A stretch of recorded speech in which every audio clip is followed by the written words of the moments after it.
Today on Comicstorian, Kingpin is going to conquer all of New York. This is the Comicstorian channel where I take some of your favorite comic books, I reduce them down into a synopsis, cutting out the fluff, the B plots, and all the extra stuff. The point of this is to allow you to know what is going on in the world of comic books, but we leave enough out that you can go purchase it if you want to add it to your collection.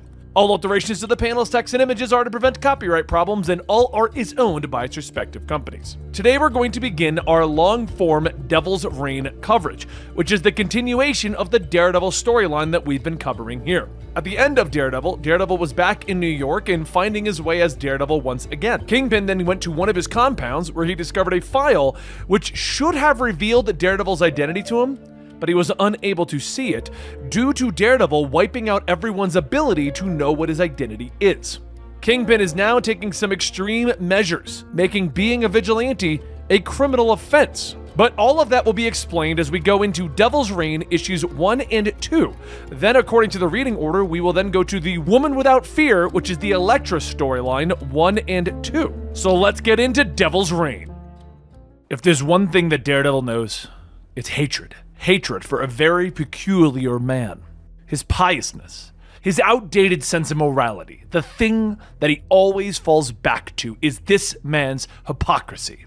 The former Kingpin, Wilson Fisk. He looks down on their baser natures as he grins in a fistfight. But tonight, Fisk has come to Hell's Kitchen for a reason, one that he himself cannot understand. Daredevil asks why call him out like this, and Fisk throws an envelope at Daredevil's feet telling him, "I will tell you what it is. It is nothing, but it should be something. It's a folder from my private safe, which I dimly remember putting together, remembering that this folder was labeled Daredevil's Identity. And those pages inside are either blank or meaningless, like a sick joke, like someone who switched them out from my most secure and secret place. Except they didn't, did they?" Fisk walks closer as his voice begins to raise.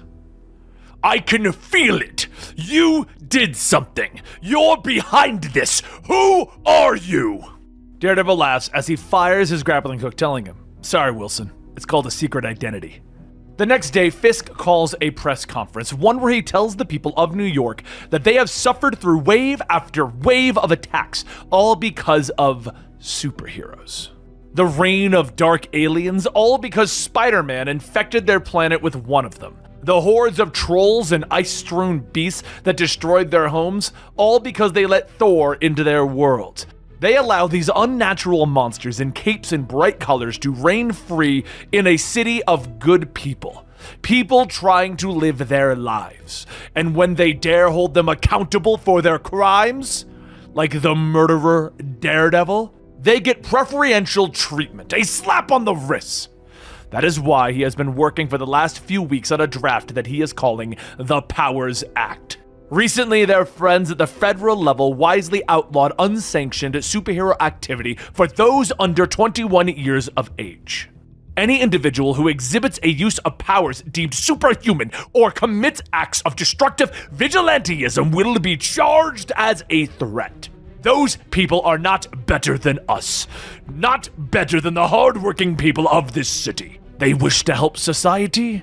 Then they can be a part of it, not above it. This is not something new to happen to New York or even the world. There have been teams or groups formed, and this is no different. The Thunderbolts, a hand-picked team of what people would call the anti-heroes, have been tasked to bring the vigilantes in, starting with Moon Knight. But not everyone is on board with the Powers Act.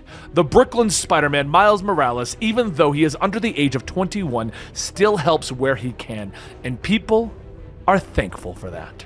After saving a girl from a burning building, the firefighters tell him that he should get going before the firefighter could finish, Miles is tased, and Captain America steps out of the burning building with another survivor, telling the Thunderbolts, "I'm going to need you to step away from the young man." The commander tells him, "Well, you're under arrest too. In accordance with the Powers Act, you are a criminal, Captain America. You're all criminals." As Miles is taken away, Captain America throws his shield, knocking some of the men out, asking, "Are you up for this?" Miles tells him that he would be if the cuffs weren't blocking his powers. But then a voice tells him that it's a good thing that he's here to even the odds then, and Daredevil and Spider-Man jump out to lend a hand. Once gaining a bit of ground, the heroes slip into the sewers, and Spider-Man asks, "What is going on out there? I knew Fisk being mayor of New York was going to be bad, but this?" Daredevil then reveals that this is his fault, all because of his identity. But it wasn't always that way. You see, the world knew who he was, and even though he didn't ask them to, Kilgrave's children made the world forget. Spider-Man stops. Zebediah? As in the Purple Man? Are you saying that his kids can control minds as well? They can. And Fisk knows that something is wrong with his mind, and that's why this falls on me. I could just tell the people who I am and it'll all stop. Cap tells him, it won't. We knew with Fisk in power something like this could happen. It's not anyone's fault, and sacrificing yourself to Fisk's altar won't change a thing. Don't give in to him. Not now, not ever. Because if you do, Fisk will take it all, Daredevil. So the next day, the officials appear at the Baxter building as Sue Richards asks, "Who the hell are you?" The woman leading the group states that they are with Homeland Security, aided by the NYPD. They have reason to believe that there are weapons of mass destruction being kept at the Fantastic Four building. Reed tells them, "I'm sorry, but I have an agreement with the government to work unobstructed in exchange for their service." But before he could finish, both he and Sue have collars strapped to their necks.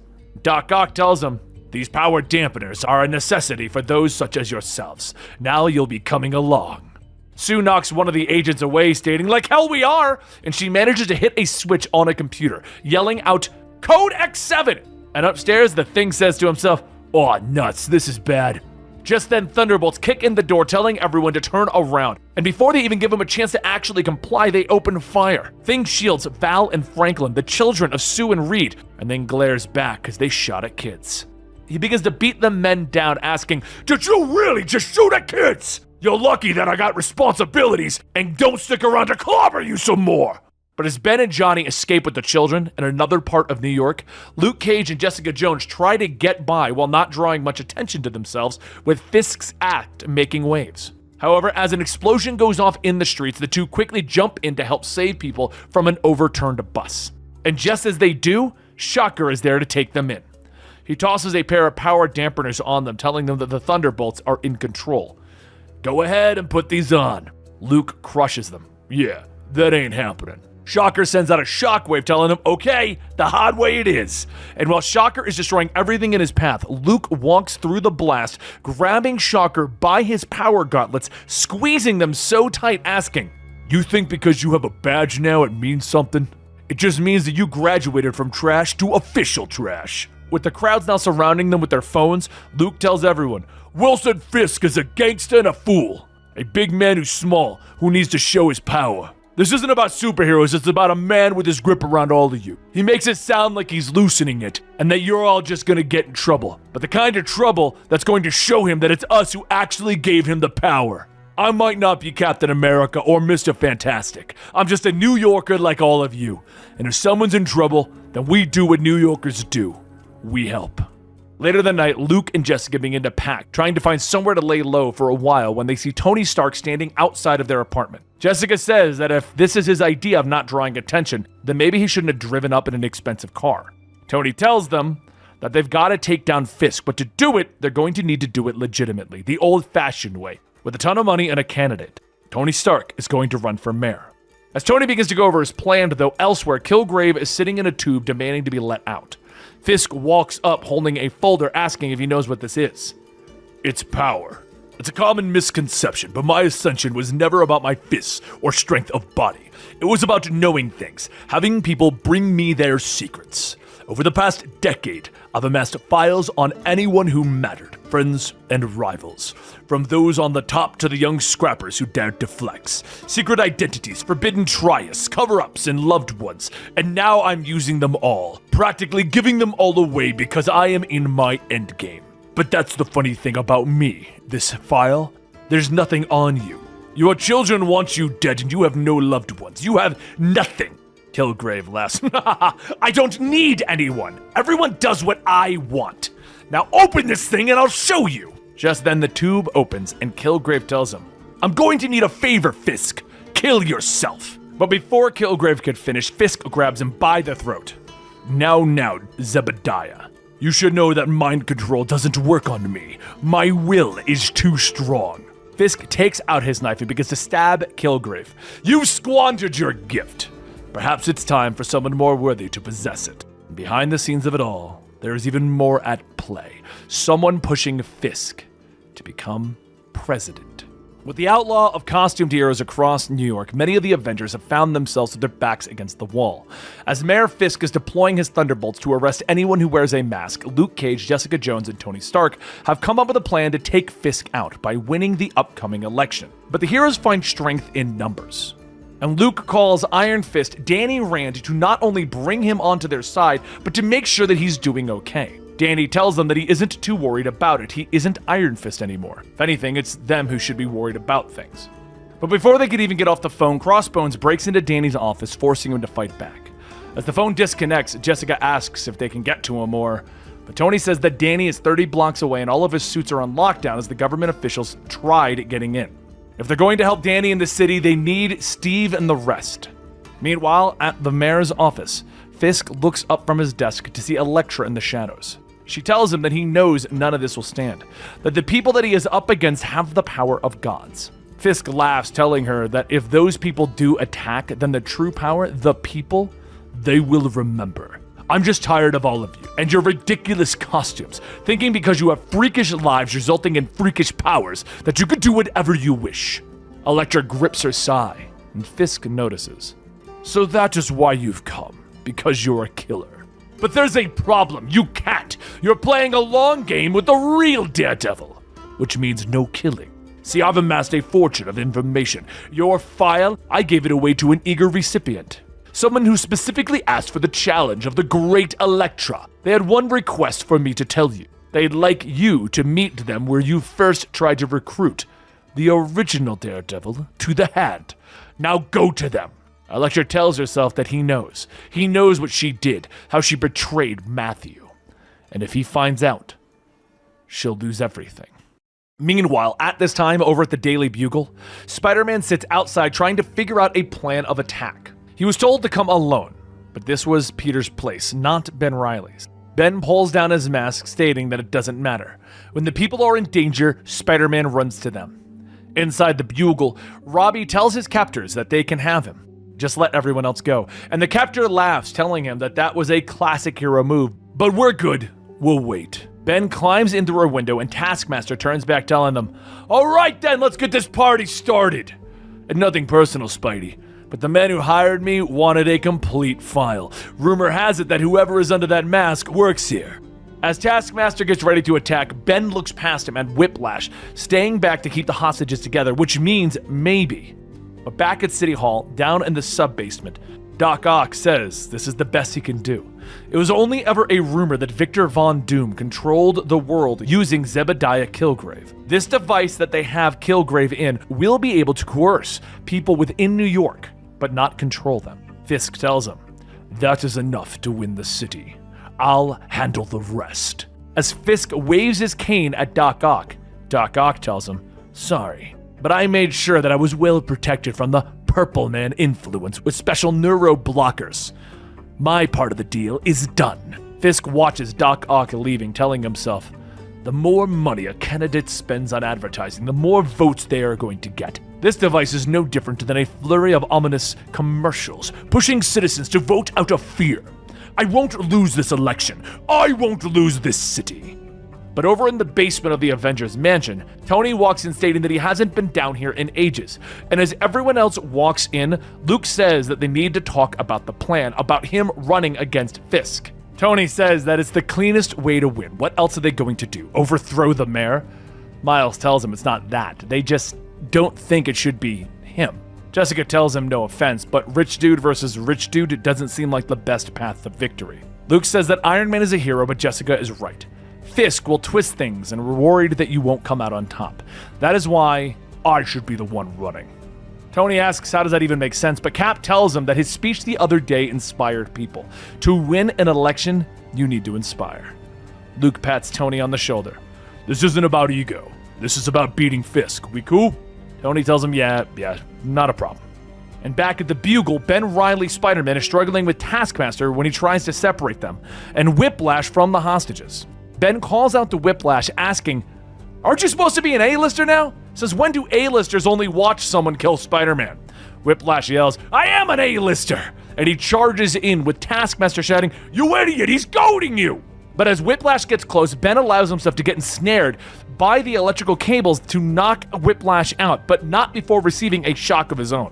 Ben coughs as he tries to get back up, telling Taskmaster, "All right, how about we take this outside?" And Taskmaster reaches down for a power dampener, telling him, "Honestly, great idea." After putting the collar on, Taskmaster kicks Ben out the window.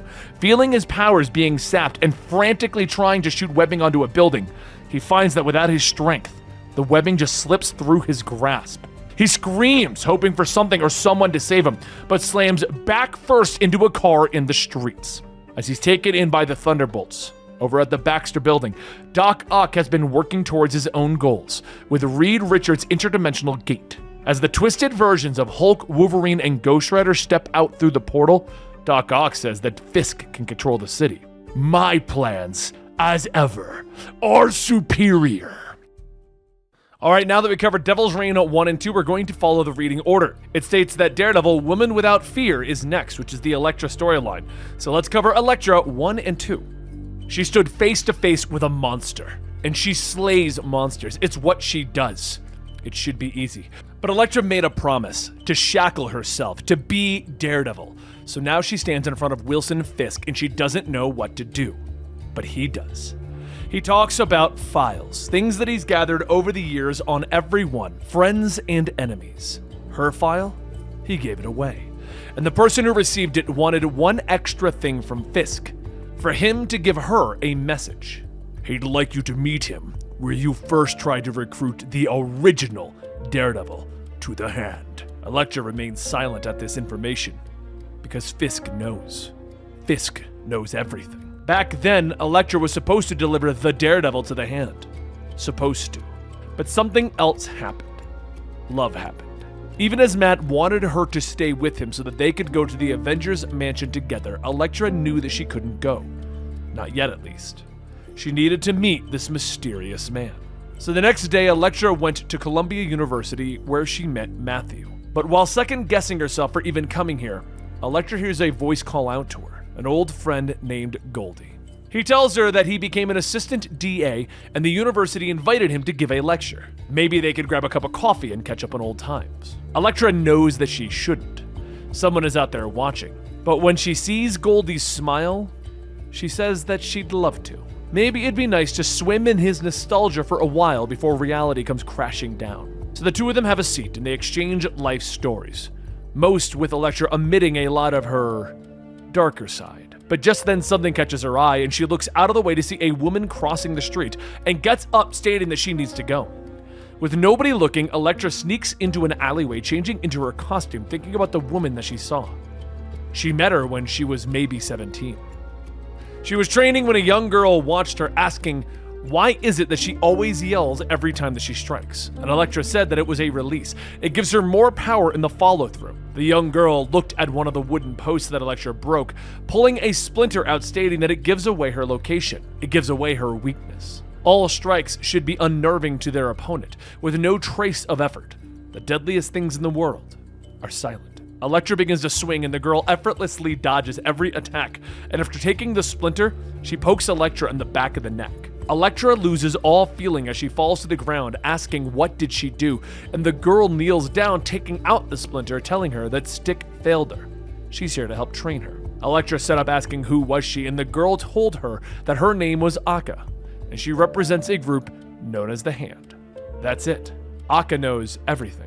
She told her everything, and if Akka was trying to pull her out with her knowledge of Matt and her, then she needs to revisit those moments and those places, not just the school. So Elektra races through one of the locations that her and Matt almost drove off of a cliff. She gets out of the car and walks down through the snow until she sees Akka standing there at the edge of the cliff. This is why she's here. Someone who knows everything and shouldn't. She calls out asking why did she bring her here, but Akka doesn't answer, instead leaning back and falling. Elektra looks over the ledge without seeing any sign of her, and she begins to make her way down to the car. Matt needs her back in the city. And after all of this, they need to take care of the Hand once and for all.